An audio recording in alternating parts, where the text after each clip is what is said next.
getting clearer more and more every day. It's getting clearer more and more every day. In the past 2 weeks, 2 wide receivers have been waived from the Philadelphia Eagles, cut, released, however you want to say it. But, you know, that usually don't happen if it's not a problem in a wide receiver core, right? So that's just a little something for everybody that want to blame everything on Carson Wentz. You know, Mack Hollins ain't catch a ball since September. He's been on the field. He's been on the field. I think Greg Ward might got more receptions than him after playing 2 games. Dudes didn't take advantage of the opportunities, man, when Deshaun Jackson went out and when Alshon Jeffrey missed a lot of the games. Mack Hollins didn't take Mack Hollins has been around since 2017. He didn't take advantage. He's been around for some dry games. You know what I'm saying? He ain't been around just for the wet, nasty games where throwing conditions was bad. Mack Hollins has yet to be a leading receiver on the team for the day. He's yet to prove that he can get open. Mack Hollins, that's him. Don't even look for the ball. He's no longer with us.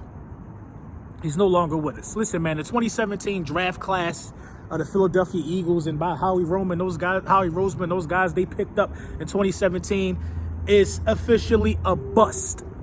A whole year worth of nothing. We picked almost the wrong player every selection we had in 2017. Now, you can't say Derek Barnett is a bust. You can't say Derek Barnett is a bust. Derek Barnett actually plays good. Derek Barnett is a valuable asset to us moving forward. But let's think about who else was drafted in 2017. Mack Hollins is no longer with us. Rasul Douglas is a bench player. Sidney Jones is a bench bust player. You know what I'm saying? Who else was there? Elijah Qualls, no longer with the team. Shelton Gibson, I think he was there, no longer with the team. Donnel Pumphrey, no longer with the team. You see what I'm saying? Only person that's starting from the 2017 draft class is Derek Barnett. Every pick we made no sense after Derek Barnett. At least we got the first pick right. But Lord knows, I don't want to go back and see who was available for the second and the third. Because we tried to pick cornerbacks for the future with picking up Sidney Jones, then going to get Rasul Douglas. We tried to solidify the future with those picks. And it was 2 wasted picks in a row. Now I got to blame the scouting team. I don't know what they was looking at when they picked those 5 guys, everybody named other than Derek Barnett, but they got it wrong with 2017. They got it wrong. Now, Mack Hollins should have been gone. This is the start of a cleanse that's happening in the Philadelphia Eagles organization. This was the start. Mack Hollins was a feel-good guy. They didn't want to let go of Mack Hollins. He's a feel-good guy. Practice, ran around out there with no shoes on, rode his bike, did that little dance, little backpack dance when he got his 1 touchdown, I think. He was a feel-good guy. We have no more room for feel-good guys. I'm sorry. If you're not producing, you have to go. And that was the message that was sent with the releasing of Mack Hollins. That was the message that was sent. What is he there for? What is he there for? To block downfield? You're a wide receiver at the end of the day. Not one time did I hear Mack Hollins ever complain about not being able. First of all, he was injured for like 2 years, it seems like. Listen, man. If everything was Carson Wentz's fault, then in back-to-back weeks, you wouldn't have had the releasing of 2 wide receivers, man, who was in starting positions against the Seattle Seahawks, I believe. Jordan Howard and Mack Hollins, I believe, started that game. Did nothing. You know, man, at the end of the day, the same got to happen for the defensive side of the ball. I won't be surprised if Sidney Jones waived. I mean, I don't think waive him. Waive him. Waive him. Give the spot to Strat. Give the spot to Crevion LeBlanc. Crevion LeBlanc and Avonte Maddox should probably be starters anyway. Ronald Darby, now we're going to talk about who don't need to be here next year. Jason Peters don't need to be in the uniform next year. He's had a great Hall of Fame career. He's just too old now for what we're trying to build up. You know what I mean? I would like to see Andre Dillard playing with the guys that just got extended on the offensive line. I would like to see that offensive line get in sync. Unless he's looking to take a pay cut and move to left guard next year, he don't need to be on this team. Darren Sproles is done. Ronald Darby is done.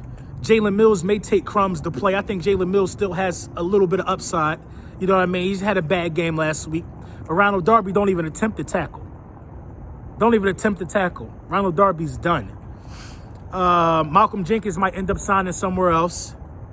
Who else?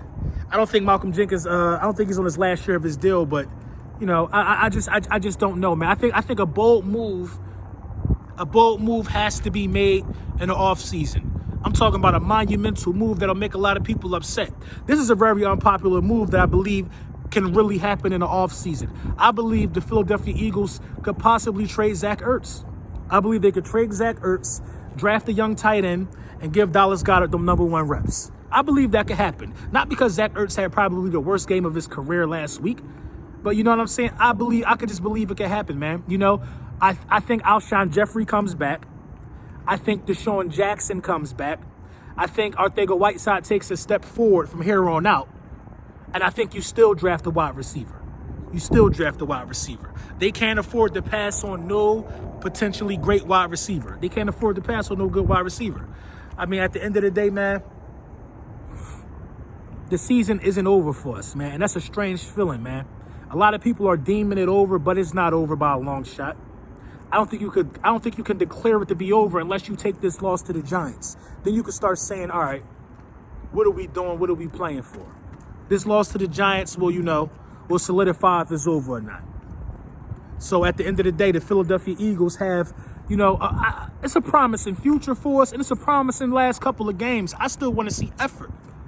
I want to see better drafting in the offseason. You know what I'm saying? Think of the players we had chances to get. Now, I agree with Dillard and I agree with Miles Sanders. I think they got it right there because Miles Sanders will break the rookie record for scrimmage yards when it's all said and done. He will break Deshaun Jackson's record. So I think they got it right with those 2 picks. I think they got it right with Arcega-Whiteside. But 2017, boy, did it cost us. Sidney Jones being the bust the way he folded out to be, it cost us a lot. I don't think Rasul Douglas there. I don't think Sidney Jones. I think you draft 2 more corners. I honestly think you draft 2 more corners, man. I think you know what I mean? I think you draft 2 more corners, man. But at the end of the day, man, we could talk about the Giants right now, but I think it's a little premature because it's a Monday game. I usually do my keys to victories on Tuesday, but I just want to talk about how bad we drafted in 2017. You know, Mack Hollins was one of those guys that floated under the radar with doing absolutely nothing for the football team. You know what I'm saying? Nothing. Didn't contribute in the Super Bowl, didn't contribute in the playoffs, didn't contribute at all. I only remember him getting 1 deep ball. I was there for the game, actually, man. The Eagles against the Redskins at the Link. When Carson Wentz did the little escape Houdini out the pocket, that was the same game Mack Hollins caught that, I think it was like a 50-yard bomb from Carson Wentz. That's the only highlight of Mack Hollins' career as a Philadelphia Eagle. You know what I'm saying? It's just no room for him, man. I wish him all the best of luck. But the 2017 draft class has been horrendous, man. It's been horrendous.